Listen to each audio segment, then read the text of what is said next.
ನಮಸ್ತೆ. ನಮ್ಮ ಅರಣ್ಯ ಅಧಿಕಾರಿಗಳು ಈಗ ನಮ್ಮ ಥರ ಪತ್ರಕರ್ತರು ಯಾವ್ದಾದ್ರು ಪ್ರಶ್ನೆಗಳನ್ನು ಕೇಳಿದ್ರೆ, ಅಂದರೆ ಈಗ ನಾನು ರೈನ್ಲ್ಯಾಂಡ್ ಅಲ್ಲೂ ಇದ್ದೀನಿ, ನಾನು ಆಕ್ಟಿವಿಸ್ಟ್ ಆಗಿದ್ದೀನಿ. ಆಕ್ಟಿವಿಸ್ಟ್ ಅಂತಂದ್ರೆ ಈಗ ನನಗೆ ಸ್ವಲ್ಪ ಅರಣ್ಯಗಳ ಬಗ್ಗೆ ಅಥವಾ ವನ್ಯಜೀವಿಗಳ ಬಗ್ಗೆ ಇಷ್ಟು ಸ್ಟೋರಿಗಳನ್ನು ಬರಿತೀನಿ. ಆದರೂ ಕೂಡ ಅರಣ್ಯ ಅಧಿಕಾರಿಗಳು ನನಗೆ ತಪ್ಪು ಮಾಹಿತಿಯನ್ನು ಕೊಡ್ತಾರೆ. ನನಗಷ್ಟೇ ಅಲ್ಲ, ನಮ್ಮ ಸಚಿವರ ಆಫೀಸಿಗೂ ತಪ್ಪು ಮಾಹಿತಿಯನ್ನು ಕೊಡ್ತಾರೆ.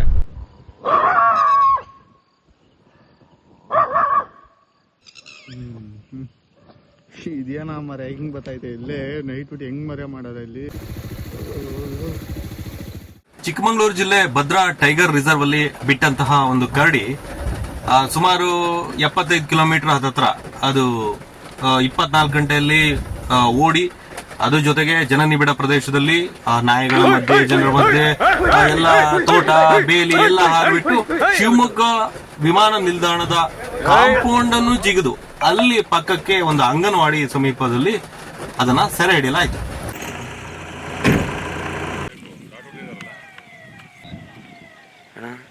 ಯಾಕೋ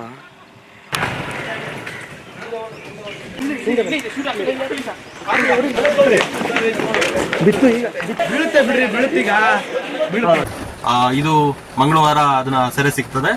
ಸೋಮವಾರ ರಾತ್ರಿನೇ ಇದರ ಓಡಾಟವನ್ನ ಗುರುತಿಸಿರುವಂತ ನನ್ನ ಸ್ನೇಹಿತರು ನನಗೆ ಹೇಳಿದ್ರು, ಸರ್ ಇದು ಎಲ್ಲೋ ಹಿಡ್ಕೊ ಬಂದ್ಬಿಟ್ಟು ಬಿಟ್ಟಿದ್ದಾರೆ, ಇದನ್ನ ಎಗ್ಗಿಲ್ದಂಗೆ ಓಡ್ತಾ ಇದೆ, ನಮಗೂ ಸಿಗ್ತಾ ಇಲ್ಲ, ಬಹಳಷ್ಟು ಸಮಸ್ಯೆ ಕೊಡ್ತಿದೆ ಅಂತ ಸಾಕಷ್ಟು ವಿಡಿಯೋಗಳನ್ನ ಕಳಿಸಿದ್ರು. ಆತರ ಬ್ಯಾಟ್ರಿ ಎಲ್ಲ ಹಾಕ್ಬಿಟ್ಟು ಮನೆ ಮುಂದ್ಗಡೆ ಲಕ್ಕೋಳಿ ಭಾಗದಲ್ಲಿ. ಒಬ್ಬ ನನ್ನ ಸ್ನೇಹಿತ ಹೇಳ್ದ, ಇದು ಮುತ್ತೋಡಿ ಭಾಗದಲ್ಲಿ ಬಿಟ್ಟಂತಹ ಒಂದು ಕರಡಿ ಇದು ಆ ಮುತ್ತೋಡಿಯಿಂದ ಆ ಕೆಸುವೆ ಆ ಭಾಗದಲ್ಲೆಲ್ಲ ಬಂದು ಇನ್ನು ಲಕ್ಕೋಳಿ ಭಾಗಕ್ಕೆ ಬರುತ್ತೆ. ಒಂದೇ ದಿನದಲ್ಲಿ, ಒಂದು ಹಗಲಲ್ಲಿ ಬರುತ್ತೆ. ನಂತರ ಅದು ರಾತ್ರಿ ಅಲ್ಲೆಲ್ಲೋ ಡ್ಯಾಮ್ ಹತ್ರ ಕಾಣಿಸುತ್ತಂತೆ. ಆಮೇಲೆ ಅದಕ್ಕೆ ನಾನು ಭದ್ರಾ ಟೈಗರ್ ರಿಸರ್ವಿನ DCF ಪುಲ್ಕಿಟ್ ಮೀನಾ ಅವರಿಗೆ ಫೋನ್ ಮಾಡಿದೆ. ಆಗ ಅವ್ರು ಹೇಳಿದ್ರು, ಇಲ್ಲ ನಾವು ಅದನ್ನ ಕೇಜ್ ಇಡ್ತೀವಿ ಮರುದಿನ ಅಂತ ಹೇಳಿದ್ರು. ಆದ್ರೆ ಅದು ಸೀದಾ ಹೋಗ್ಬಿಟ್ಟು ಶಿವಮೊಗ್ಗ ವಿಮಾನ ನಿಲ್ದಾಣ, ಹೆಚ್ಚು ಕಡಿಮೆ ನಾನು ಹೇಳಿದ್ರೆ ಒಂದು 75 ಕಿಲೋಮೀಟರ್ ಜರ್ನಿ ಅದು ರನ್ ಮಾಡಿದೆ ಅಲ್ಲಿಂದ. ಮತ್ತೆ ಎಲ್ಲೋ ನಿಂತಿಲ್ಲ, ಏನಿಲ್ಲ, ಓಡ್ತಾ ಅದು ಅಡ್ಡಾದಿಡ್ಡಿ ಅಲ್ಲಿ ಇಲ್ಲಿ ಓಡ್ತಿದೆ. ಬಟ್ ಅದು ಸ್ಟ್ರೈಟ್ ಲೈನ್ ಅಲ್ಲಿ ಓಡಿದೆ ಅಂತ ಹೇಳ್ತಾರೆ. ತುಂಬಾ ವಿಶೇಷವಾದಂತಹ ಅಚ್ಚರಿ ಮಾಹಿತಿಗಳು ಈ ಒಂದು ಕರಡಿಯಲ್ಲಿದ್ದಾವೆ. ಆದ್ರೆ ನಮ್ಮಲ್ಲಿ ಎಲ್ಲ ಮಾಧ್ಯಮದಲ್ಲಿ ನೀವು ಸಾಮಾನ್ಯವಾಗಿ ಅದು ಕರಡಿ ಕಾಲರಡಿತ್ತು, ಅದು ಹಿಡಿದ್ರು ಬಿಟ್ಟರು ಅಷ್ಟೇ ಓದಿರ್ತೀರಾ. ಆದ್ರೆ ನಾನ್ ಬರ್ದಿದ್ದೀನಿ, ಬಟ್ ಇದು ಇಲ್ಲಿ ಹಿಡಿದಿದ್ದಲ್ಲ. ವಿಜಯನಗರ ಜಿಲ್ಲೆ ಈ ತೋರಣಗಲ್ಲಲ್ಲಿರುವಂತಹ JSW ಏನು ಫ್ಯಾಕ್ಟರಿ ಇದೆ, ಅದರ ಕ್ಯಾಂಟೀನ್ಗೆ ಅದ್ರ ವೇಸ್ಟ್ ಎಲ್ಲ ಬಿಸಾಡ್ತಾರಲ್ಲ, ಅದನ್ನ ತಿನ್ನೋದಕ್ಕೆ ಹೋಗ್ತಿತ್ತು ಇದು ಅಂತ ಹೇಳ್ಬಿಟ್ಟು ನನ್ನ ಮೂಲಗಳ ಮಾಹಿತಿ. ಅದು ಈಗ 2 ದಿನದ ಹಿಂದೆನೆ ನನಗೆ ಹೇಳಿದ್ರು, ಸುದ್ದಿ ಬರ್ದಿದ್ವಿ. ಅಲ್ಲಿ ಸೆರೆ ಸಿಕ್ಕಂತ ಒಂದು ಈ ಕರಡಿಯನ್ನ ತಂದು ಮುತ್ತೋಡಿ ಭಾಗದಲ್ಲಿ ಬಿಡ್ತಾರೆ. ಮುತ್ತೋಡಿ ಭಾಗದಲ್ಲಿ ಬಿಡ್ಬೇಕಾದ್ರೆ ಅದಕ್ಕೆ GPS ಕಾಲರ್ ಹಾಕಿ, ಅಲ್ಲಿ ಯಾವ್ದೋ NGO ಸಂಸ್ಥೆ ಇದೆ ಅಂತೆ, ಅದು ಅವರು ಅದನ್ನ ಕಾಲರ್ ಮಾಡಿಬಿಟ್ಟು ಅದರದ ಚಲನವಲನಗಳನ್ನ ನಿಗಾ ಇಡೋದಕ್ಕೆ ಅದನ್ನ ಬಿಡ್ತಾರೆ. ಅಂದ್ರೆ ಒಂದು ಎಕ್ಸ್ಪೆರಿಮೆಂಟ್ ಮಾಡಕ್ ಹೋಗಿದ್ದಾರೆ. ಈ ಚಿಕ್ಕಮಗಳೂರು ಭಾಗದ ಕಾಡುಗಳಲ್ಲಿ ಈ ತರ ಕರಡಿಗಳ ಓಡಾಟಗಳು ಬಹಳ ಕಡಿಮೆ. ಆತರ ನಮಗೆ ನಾನೇನ್ ಕಂಡಂಗಿಲ್ಲ, ಬಟ್ ಅಲ್ಲಿರೋರು ಎಲ್ಲರೂ ನಮಗೆ ಹೇಳ್ತಾರೆ, ಎಲ್ಲ ಡಿಪಾರ್ಟ್ಮೆಂಟ್ನವರು ಹೇಳ್ತಾರೆ. ಬಟ್ ಇದೊಂದು ಎಕ್ಸ್ಪೆರಿಮೆಂಟ್ ಮಾಡೋದಕ್ಕೆ ಅಲ್ಲಿನ DCF ಅವರು ಅಲ್ಲಿ ಏನು ಅಲ್ಲಿನ ಅಧಿಕಾರಿಗಳು ಟ್ರೈ ಮಾಡಿದ್ರು ಅನ್ಸುತ್ತೆ. ಅದನ್ನ ಕಾಲರ್ ಮಾಡಿಬಿಟ್ಟು ಬಿಟ್ಟಿದ್ದಾರೆ. ಅದು ಆ ದಿನದಿಂದ ಕಾಲರ್ ಕಟ್ಟಿದ ತಕ್ಷಣ ಓಡಕ್ ಶುರು ಮಾಡಿದ್ದು. ಅದು ಓಡ್ತಾನೆ ಇದೆ, ಎಲ್ಲೆಲ್ಲಿ ಓಡಿತ್ತು ಏನೋ ಗೊತ್ತಿಲ್ಲ. ಅಂತೂ ಅದು ಮರುದಿನ ಶಿವಮೊಗ್ಗಕ್ಕೆ ಬಂದು ತಲುಪಿ ಅದು ಕ್ಯಾಪ್ಚರ್ ಆಯ್ತು. ಆಮೇಲೆ ಅದನ್ನ ಶಿವಮೊಗ್ಗ ಜೂಗೆ ತಗೊಂಡು ಹೋದ್ರು. ಒಂದಿನ ಇಟ್ಕೊಂಡ್ಬಿಟ್ಟು ಅದು ಈಗ ಗದಗ ಕಳಿಸಿದಾರಂತೆ. ಗದಗದಲ್ಲಿ ಯಾವ ಎನ್ಕ್ಲೋಸರ್ ಇರುತ್ತೋ ನನಗೆ ಗೊತ್ತಿಲ್ಲ. ಈಗ ಸಮಸ್ಯೆ ಏನು ಅಂದ್ರೆ, ಇನ್ನೂ ಕರಡಿಗಳಿದಾವೆ ಅಂತ ಹೇಳ್ಬಿಟ್ಟು ನನಗೆ ಫೋನ್. ಈಗ ಈ ಕರಡಿ ಹೆಣ್ ಕರಡಿ ಆಗಿತ್ತು, 8 ವರ್ಷದ್ದಾಗಿತ್ತು. ಅದರ ಮರಿಗಳಿಂದ ಬೇರ್ಪಟ್ಟಿಲ್ಲ ಅಂತ ಹೇಳ್ಬಿಟ್ಟು ನಂಗೆ ಆ ಕರಡಿಯ ಗುಣಲಕ್ಷಣಗಳಲ್ಲಿ ಕಾಣ್ತಾ ಇತ್ತು. ಆದ್ರೆ ಅದು ತುಂಬಾ ಓಡಿ ಡಿಹೈಡ್ರೇಟ್ ಆಗಿಬಿಟ್ಟು ಅದು ತುಂಬಾ ಸುಸ್ತಾಗಿತ್ತು. ಅದು ಬಿಡಿ, ಅದನ್ನ ಈಗ ಆರೈಕೆ ಮಾಡಿಬಿಟ್ಟು ಗದಗಕ್ಕೆ ಕಳಿಸಿದ್ದಾರೆ. ಈಗ ನನಗೆ ಕೆಲವರು ನನ್ನ ಸ್ನೇಹಿತರು ನಿನ್ನೆ ಯಾವ್ದು 2 ಕರಡಿ ಮರಿಗಳು ಕಾಣ್ತಿದಾವೆ ಸರ್ ಅಲ್ಲಿ ಅಂತೇಳಿ, ಅಷ್ಟರೊಳಗೆ ಚಿಕ್ಕಮಗಳೂರು ಸಿಟಿಯಲ್ಲಿ ಏನೋ ಬಂತು ಅಂತ ಹೇಳಿದ್ರು. ಆಮೇಲೆ ಬುಧವಾರ ಬೆಳಗ್ಗೆ ಒಬ್ರು ನನ್ನ ಸ್ನೇಹಿತರು ಹೇಳಿದ್ರು, ಇಲ್ಲ ಲಕ್ಕೋಳಿ ಭಾಗದಲ್ಲಿ ಈ ಬೋಟ್ ಸಫಾರಿ ಮಾಡ್ತಾರಲ್ಲ, ಅವ್ರು ಯಾರೋ ಒಬ್ರು ಆ ಬೋಟ್ ನಡೆಸುವಂತವ್ರು, ಅವ್ರನ್ನೇನೋ ಬೆನ್ನತ್ತಿದೆ ಒಂದು ಕರಡಿ ಅಂತ. ಸೊ ಈಗ ಅದು ಕರಡಿ ಮರಿಗಳಿದಾವೆ ಅಂತ ಅರ್ಥ ಆಯ್ತು. ಅಂದ್ರೆ ಬರೀ ಕರಡಿಯನ್ನ ಕ್ಯಾಪ್ಚರ್ ಮಾಡಿಲ್ಲ, ಅದ್ರ ಮರಿಗಳನ್ನು ಕ್ಯಾಪ್ಚರ್ ಮಾಡಿದ್ದಾರೆ ಅಂತ ಆಯ್ತು. ನೋಡಿ ಎಷ್ಟು ಸಮಸ್ಯೆಗಳು ಕೊಟ್ಟಿದ್ದಾರೆ ಅಂದ್ರೆ, ಅರಣ್ಯ ಸಚಿವರ ಕಚೇರಿಗೆ ಇದ್ರ ಮಾಹಿತಿ ಗೊತ್ತಿಲ್ಲ, ನಾವು ಕೇಳಿದಾಗಂತೂ ನಮಗೆ ಗೊತ್ತಿರ್ಲಿಲ್ಲ. ಸೊ ನಾನು ಕೇಳಿದೆ ಪುಲ್ಕಿಟ್ ಮೀನಾ ಅವರು ಅದನ್ನ ಹೇಳಿದ್ರು, ಇಲ್ಲ ಅದನ್ನ ಎಲ್ಲಿ ಅದ್ರ ಲೊಕೇಶನ್ ನಾನು ವೆರಿಫೈ ಮಾಡ್ಬೇಕು ಅಂತ ಹೇಳಿದ್ರು. ಇಷ್ಟೆಲ್ಲ ಯಾಕೆ ನಮ್ಮಿಂದ ಮುಚ್ಚಿಡ್ಬೇಕು? ಆಮೇಲೆ ನಮಗೆ ಯಾವುದು ಮಾಹಿತಿ ಗೊತ್ತಿರೋದಿಲ್ಲ ಅಂತಿರೋದಿಲ್ಲ. ಸ್ವಲ್ಪ ಹೆಚ್ಚು ಕಮ್ಮಿ ಆಗಿರ್ಬೋದು, ಯಾಕಂದ್ರೆ ನಮಗೆ ಪರಿಪೂರ್ಣವಾಗಿ ಮಾಹಿತಿ ಸಿಗದೆ ಇರುವಂತ ಚಾನ್ಸಸ್ ಇರುತ್ತೆ. ಆದ್ರೆ ಸಾಕಷ್ಟು ನಮಗೆ ರಿಲಯಬಲ್ ಸೋರ್ಸ್ ಇರುತ್ತೆ. ಜರ್ನಲಿಸ್ಟ್ ಅಂದ್ರೆ ಸುಮ್ಮನೆ ಬಂದಿರಲ್ಲ, ರೈನ್ಲ್ಯಾಂಡ್ ಸುಮ್ಮನೆ ಮಾಡಿರೋದಿಲ್ಲ. ಬಟ್ ಈ ಒಂದು ಕರಡಿಯನ್ನ ಬೇರೆ ಕಡೆಯಿಂದ ತಂದ್ಬಿಟ್ಟು ಇಲ್ಲಿ ಬಿಟ್ಟಿರೋದು ಬಹಳ ದೊಡ್ಡ ತಪ್ಪು. ಮತ್ತೆ ನಮ್ಮ ಸಚಿವರ ಕಚೇರಿಗೆ ಅದು ಪೂರ್ಣ ಮಾಹಿತಿ ಇರಲಿಲ್ಲಂತೆ. ಸಚಿವರ ಕಚೇರಿಯಿಂದ ನಮಗೆ ನಿಜವಾಗ್ಲೂ ಅದನ್ನ ಕೇಳಬೇಕು, ಯಾಕೆ ಕೊಡೋದಿಲ್ಲ ನೀವು ಅಂತ ಹೇಳ್ಬಿಟ್ಟು. ಯಾಕಂದ್ರೆ ನಾವು ಪತ್ರಕರ್ತರು ಫೋನ್ ಮಾಡ್ಬೇಕಾದ್ರೆ ಅಧಿಕಾರಿಗಳು ಅಷ್ಟೇ ಅಲ್ಲ, ಒಂದ್ಸರಿ ಅಲ್ಲಿಗೂ ಕಾಲ್ ಮಾಡಿರ್ತೀವಿ, ಎಲ್ಲಾ ಕಡೆನೂ ಕಾಲ್ ಮಾಡ್ಬಿಟ್ಟು ಎಲ್ಲಾ ಮಾಹಿತಿ ತಗೊಬೇಕು. ಯಾಕಂದ್ರೆ ಇಲ್ಲಾಂದ್ರೆ ನಾವು ನಗೆಪಾಟಲಿಗೆ ಗುರಿ ಆಗ್ಬಿಡ್ತೀವಿ. ಹಂಗಾಗಿ ಮತ್ತೆ ಮುಚ್ಚಿಡುವಂತದ್ದು ಏನಿರುತ್ತೆ ಅಂತದ್ದು ಇಲ್ಲಿ ಬಿಟ್ಟ ತಕ್ಷಣ ಅದು ತುಂಬಾ ಕಾಡಿದೆ ಬಿಡ್ಬೋದೇನೋ, ಆದ್ರೆ ಭದ್ರಾ ಅಭಯಾರಣ್ಯದಲ್ಲಿ ಅವು ಕರಡಿಗಳು ಈ ತರ ಫಾರೆಸ್ಟ್ ಅಲ್ಲಿ ಇರೋದಿಲ್ಲ ಅಂತ ನಮಗೆ ಗೊತ್ತಿರೋದು.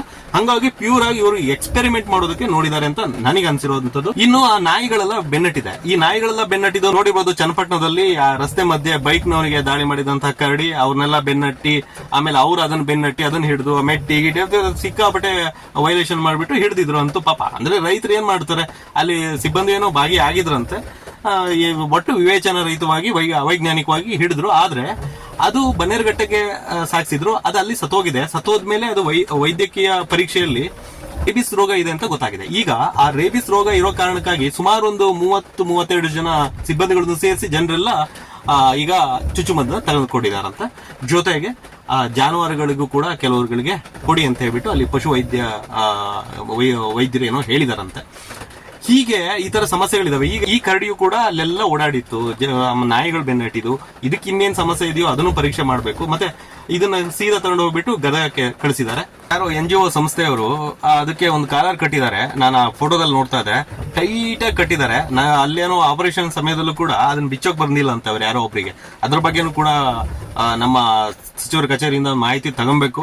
ಯಾಕಂದ್ರೆ ಅದು ಈ ಸುಮ್ಮನೆ ವಿವೇಚನಾ ರಹಿತವಾಗಿ ಇದು ನಮ್ಮ ವನ್ಯಜೀವಿಗಳೇನು ಮೇಲಧಿಕಾರಿಗಳಿರ್ಲಿ ಕೆಳ ಅಧಿಕಾರಿಗಳಿರ್ಲಿ ಈ ತರ ಎಕ್ಸ್ಪೆರಿಮೆಂಟ್ ಮಾಡುವಂತ NGOಗಳಿಗೆ ಯಾರೇ ಆದ್ರೂ ಅಷ್ಟೇ, ನಿಮಗೆ ಏನಾದ್ರೂ ಕರೆಕ್ಟ್ ಆಗಿ ನೀವು ಹ್ಯಾಂಡಲ್ ಮಾಡಕ್ ಬಂದ್ರೆ ಮಾಡ್ಬೇಕು. ಅಲ್ಲೇನೋ ಅದು ಬಿಚ್ಚಕ್ ಬರ್ಲಿಲ್ಲ ಅಂತ ಏನೋ ಹೇಳಿದ್ರು. ಸೊ ಇವೆಲ್ಲ ಸಮಸ್ಯೆಗಳಿದಾವೆ. ಸೊ ಯಾವ್ದಾದ್ರು ಮಾಹಿತಿಯನ್ನ ಕೇಳ್ಬೇಕಾದ್ರೆ ಅದರಲ್ಲೂ ನನ್ನಂತ ಜರ್ನಲಿಸ್ಟ್ಗೆ ಅಥವಾ ನಮ್ಮ ರೈನ್ಲ್ಯಾಂಡಿನ ಸದಸ್ಯರು ಯಾರು ಸಹಜವಾಗಿ ನಮಗೆ ಒಂದಿಷ್ಟು ಸೋರ್ಸ್ ಗಳು ಇದ್ದಿರುತ್ತೆ ಅಂತ ನೆನ್ಪಿಡ್ಕೊ. ಮತ್ತೆ ಈ ಸೋರ್ಸ್ ಗಳು ಯಾವ್ದು ಎನ್ವಿರಾನ್ಮೆಂಟ್ ಆ ಭಾಗದಲ್ಲಿ ಇನ್ಯಾರೋ ಕೊಟ್ಟಿರೋದಲ್ಲ. ನಾವು ಯಾವ ಎನ್ವಿರಾನ್ಮೆಂಟ್ ಗಳನ್ನ ಹುಡ್ಕೋಗೇ ಇಲ್ಲ, ಈ ಆಕ್ಟಿವಿಸ್ಟ್ ಗಳ ಸಹವಾಸಕ್ಕೆ ಹೋಗುದಿಲ್ಲ. ನಮಗೆ ಗ್ರೌಂಡ್ ರಿಯಾಲಿಟಿ, ಗ್ರೌಂಡ್ ಇನ್ಫಾರ್ಮೇಶನ್ ಎಲ್ಲ ಸಿಕ್ಕಿರುತ್ತೆ.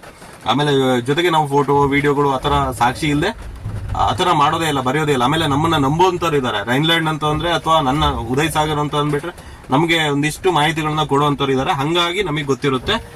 ಒಂದ್ ವೇಳೆ ಈ ತರ ನೀವು ಮಾಹಿತಿ ಡಿನೈ ಮಾಡ್ತಾ ಹೋದ್ರೆ, ಇನ್ನೇನಾದ್ರು ಮತ್ತೆ ನಾವು ತಪ್ಪುಗಳನ್ನ ಬರಿತಾ ಹೋದ್ರೆ ಅದು ನಿಮಗೆ ಸಮಸ್ಯೆ. ಅದು ನೀವು ಸರಿ ಮಾಡ್ಕೊಂಡು ಆಮೇಲೆ ಹೇಳೋದಕ್ಕಿಂತ ಈ ತರ ನೀವು ತಪ್ಪು ಅಂತ ಹೇಳೋದು. ಈಗ ನಮ್ಮ ರಿಪೋರ್ಟ್ಗಳಿಗೆ ಯಾರು ತಪ್ಪು ಅಂತ ಹೇಳಕ್ ಸಾಧ್ಯನೇ ಇಲ್ಲ. ನಾನು ಹೇಳಿದ್ದು ಯಾರು ಪತ್ರಕರ್ತರು ಈಗ ಮಾಡೋ ಚಾನ್ಸಸ್ ಇರುತ್ತೆ. ಹಂಗಾಗಿ ಇರೋ ಮಾಹಿತಿಯನ್ನ ಸ್ವಲ್ಪ ಆದ್ರೂ ಕೊಡ್ಬೇಕು. ಎಲ್ಲ ಕೊಡ್ಬೇಕು ಅಂತ ಏನು ಹೇಳ್ತಾ ಇಲ್ಲ.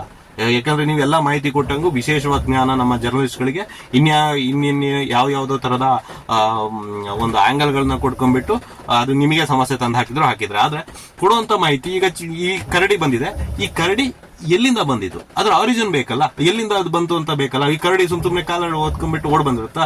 ಅದು ಕೂಡ ಆ GPS ಒಂದು ಇದ್ರ ಲೊಕೇಶನ್ ಅಲ್ಲಿ ಇವರು ಲಾರಿನೋ ಏನೋ ವಾಹನನೋ ಯಾವ್ದ್ರಲ್ಲೋ ಒಂದು ಬಿಟ್ಟಿರ್ತಾರೆ. ಆ ಬಿಟ್ಟಿರುವಂತ ವಾಹನದ ರೇಖೆಯಲ್ಲೇ ಅದು ವಾಪಸ್ ಬಂದಿದೆ ಅಂತೆ. ನೋಡಿ ಅದು ಎಷ್ಟು ಸ್ಟ್ರೈಟ್ ಲೈನ್ ಅಲ್ಲಿ ಬಂದಿದೆ ಅಂತ ಅವ್ರು ಹೇಳ್ತಿದ್ದಾರೆ. ಸ್ಟ್ರೈಟ್ ಲೈನ್ ಅಲ್ಲಿ ಬಂತು, ಅಡ್ಡ ದಿಡ್ಡಿ ಹೊಡ್ತು. ನಾನು ಹೇಳೋಂಗೆ ಒಂದು 50-75 ಕಿಲೋಮೀಟರ್ ಅಷ್ಟು ಅದು 24 ಗಂಟೆಲಿ ಟ್ರಾವೆಲ್ ಮಾಡಿದೆ. ಇದೆಲ್ಲ ಅವರಾಗೆ ಹೇಳಿದ್ರೆ ಒಳ್ಳೇದು. ಇಲ್ಲ ಅಂದ್ರೆ ಮತ್ತೆ ಈಗ 2 ಮರಿಗಳನ್ನ ಕ್ಯಾಪ್ಚರ್ ಮಾಡಿ ಅದನ್ನು ತಾಯಿ ಜೊತೆ ಸೇರಿಸ್ತಾರೋ, ಅದು ಇನ್ಯಾವ ಕಡೆ ಸೇರಿಸ್ತಾರೋ ಗೊತ್ತಿಲ್ಲ. ಇದು ಸೀರಿಯಸ್ ಆಗಿ ತಗೊಬೇಕು. ಇಲ್ಲ ಅಂತಂದ್ರೆ ನಾವು ಮತ್ತೆ ಈ ತರದ ಸುದ್ದಿಗಳನ್ನ ಬರಿತೀವಿ, ಕ್ಯಾಂಪೇನ್ಗಳನ್ನ ಶುರು ಮಾಡ್ಬೇಕಾಗುತ್ತೆ.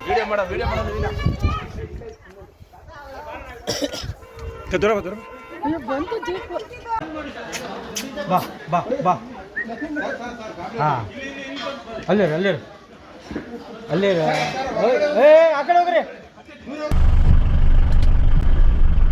ಪ್ರತಿದಿನ ಈ ತರ ವನ್ಯಜೀವಿಗಳಿಗೆ ಸಂಬಂಧಿಸಿರುವ ಹಂಗೆ ಏನಾದ್ರು ಒಂದು ಸಮಸ್ಯೆಗಳು, ಮತ್ತೆ ಈ ಮಾಹಿತಿಯನ್ನ ನಿರಾಕರಿಸೋದಿದೆಯಲ್ಲ ಅಷ್ಟೇ ದೊಡ್ಡ ಸಮಸ್ಯೆ. ಯಾಕಂದ್ರೆ ಈ ಕರಡಿ ಓಡಾಡಿರುವಂತ ಜಾಗ ಎಲ್ಲ ಇದೆಯಲ್ಲ, ಅಲ್ಲಿ ಇಡೀ ಪ್ರದೇಶದಲ್ಲಿ ಎಲ್ಲ ಆ ಜನವಸತಿ ಪ್ರದೇಶಗಳಲ್ಲಿ ಅದು ಓಡಾಟ ಮಾಡಿದೆ. ಹಿಂಗೆಲ್ಲ ಇರ್ಬೇಕಾದ್ರೆ ಅಲ್ಲಿ ಯಾರಿಗೋ ಹೊಡಿತು, ಅದೇನ್ ಮಾಡ್ತಾ. ಆಮೇಲೆ ಈ ಚಿರತೆಗಳು ನೋಡಿರ್ತಾರೆ, ಹುಲಿಗಳನ್ನು ನೋಡಿರ್ತಾರೆ, ಆನೆಗಳಂತೂ ಮಾಮೂಲಿ ಇರ್ತವೆ. ಆದ್ರೆ ಈ ಕರಡಿ ಏನಿದೆಯಲ್ಲ, ಈ ಕರಡಿ ಕುಣಿತ ಏನಿದೆಯಲ್ಲ, ಇದು ಅಲ್ಲೆಲ್ಲ ಕಾಮನ್ ಅಲ್ಲ.